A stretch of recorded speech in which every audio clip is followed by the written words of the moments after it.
आपकी कश्ती वहां डूबेगी जहां पानी कम था, वहीं डूबेगी आपकी कश्ती। जितने भ्रष्टाचारी थे ईडी सीबीआई के ग्रिप में, जिसको हमारे आदरणीय मोदी जी भी कहते थे 20,000 करोड़ का घोटाला किया है फलाने ने महाराष्ट्र का, एक को बोलते थे पीसिंग चक्की, वो सारे भ्रष्टाचारी बीजेपी ज्वाइन कर लिए।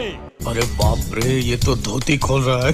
वो भ्रष्टाचारी, इनके यहाँ एक मशीन है कमल छाप कट्टा की, उसमें जाते हैं भ्रष्टाचारी, आकर के बाहर से निकलते हैं कमल लगा करके लकालक साफ सुथरा। अब वो शिष्टाचारी हो गए। गजब बेइज्जती है।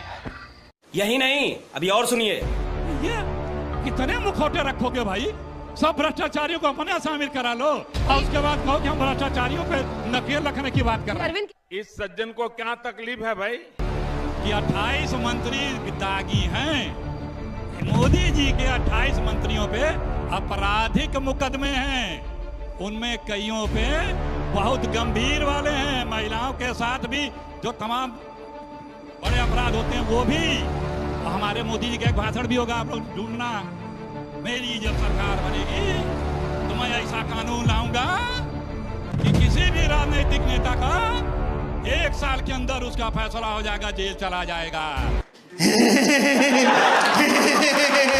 नहीं बोलेंगे क्योंकि भ्रष्टाचार के एकदम पिरामिड पे बैठे हैं सब भ्रष्टाचारी। एकदम इन्होंने वक्त बदल दिया, जज्बात बदल दिए, जिंदगी बदल दी। इस देश से भ्रष्टाचार में जिनको पुलिस ढूंढ रही है, करप्शन किए हैं, एक को जेल में नहीं है, सबको बाहर कर दिया। एक जानी का वारंट आया है भ्रष्टाचार में, अडानी साहब जिनको बोला जाता है, उनका पता नहीं मिल रहा है कि कहाँ वो सर्व किया जाए। मोदी जी उसको सर्व ही नहीं कर रहे हैं। कहाँ है भैया? अडानी से दर लगाओ क्या?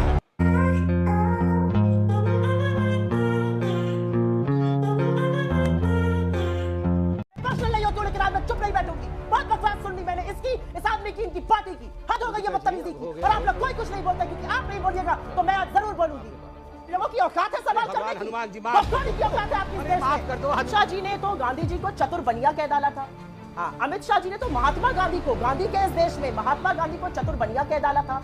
इनके प्रधानमंत्री तो एक विवाहित औरत को बोलते थे जर्सी गाय, हाइब्रिड बछड़ा, 50 लाख की गर्लफ्रेंड। ये औरतों का सम्मान करते थे। जब वो हमारे नेता को नासमझ और बुद्धू बुलाएंगे तो अगर हम उनके नेता को झांसा राम और फेकू बुलाएं तो इसमें कोई आपत्ति नहीं होनी चाहिए। मुझे लगता है कि प्रवक्ता साहब की अंग्रेजी और हिंदी थोड़ी कमजोर होगी क्योंकि दोनों ही भाषाओं में है। मलयाली तो शायद वो नहीं समझते होंगे, लेकिन दोनों ही भाषाओं में वो अवेलेबल है स्पीच। तो जरा जाके प्लीज देख ले, पढ़ ले, सुन ले उस स्पीच को। उन्होंने महात्मा गांधी को पहले खादी के कैलेंडर से निकाल बाहर किया गया, वहां मोदी जी चरखे पर आ गए। अब मोटेरा के स्टेडियम से लौह पुरुष वल्लभ भाई पटेल को निकालकर खुद मोदी जी आ गए। अरे बाप रे, ये तो धोती खोल रहा है। एक तरफ है एंड अडानी एंड, एक तरफ है रिलायंस एंड। तो जो हम तो हमारे दो है वो तो अब स्पोर्ट्स में भी क्रियान्वित होता दिख रहा है।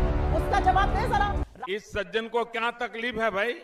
नहीं, आप भी समझ रही है समय आपने क्या कर रही है, या आप भी समझ रही है? मैं तो बहुत अच्छे से समझ रही हूँ। मैं तो पात्रा जी से बहस करने आई हूँ, आपसे बहस का मतलब है? नहीं, बहस क्यों नहीं? मेरा काम है सवाल करना। आपका काम है सवाल पूछना। मेरा काम है सवाल करना। मैं सवाल ही तो तेरा तो गेम बजाना पड़ेगा। राहुल गांधी की बात पर, राहुल गांधी के परिवार की शहादत पर, उनके बैकग्राउंड पे क्वेश्चन करने वाले गोडसे के उपासकों को मैं जवाब देना जरूरी नहीं समझती हूँ। जिस दिन गांधी के इस देश में गोडसे के उपासकों को अपनी पार्टी से निकाल फेंकोगे, जिस दिन ये जवाब दे पाओगे कि तुमने 53 साल तक तिरंगे का अपमान क्यों किया, तिरंगा क्यों नहीं फैलाया, उस दिन मुझसे बात करने आना। गजब बेइज्जती है। राहुल गांधी की नैतिकता पर, राहुल गांधी के राष्ट्रवाद पर जिस दिन औकात होगी ना बात करने की, उस दिन मुझसे बात करना। आरएसएस को बैन सरदार पटेल ने किया था 1948 में, आज उसका बदला नरेंद्र मोदी ने लिया है। उनका नाम हटाकर स्टेडियम से, और उनका नाम क्यों हटाया गया है? उन्होंने आरएसएस को बैन किया था। यही नहीं, अभी और सुनिए। हो गया उनका आपके लिए शहादत, आपके लिए नौटंकी होगी। मेरे लिए प्रधानमंत्री की शहादत, एक प्रधानमंत्री का असैसिनेशन, एक प्रधानमंत्री का बम उड़ा देना नौटंकी नहीं है। इस देश को माफी मांगनी चाहिए उस परिवार से। और आप बात करते हैं यहाँ पर आकर राहुल गांधी पे सवाल करते हैं। स्वतंत्रता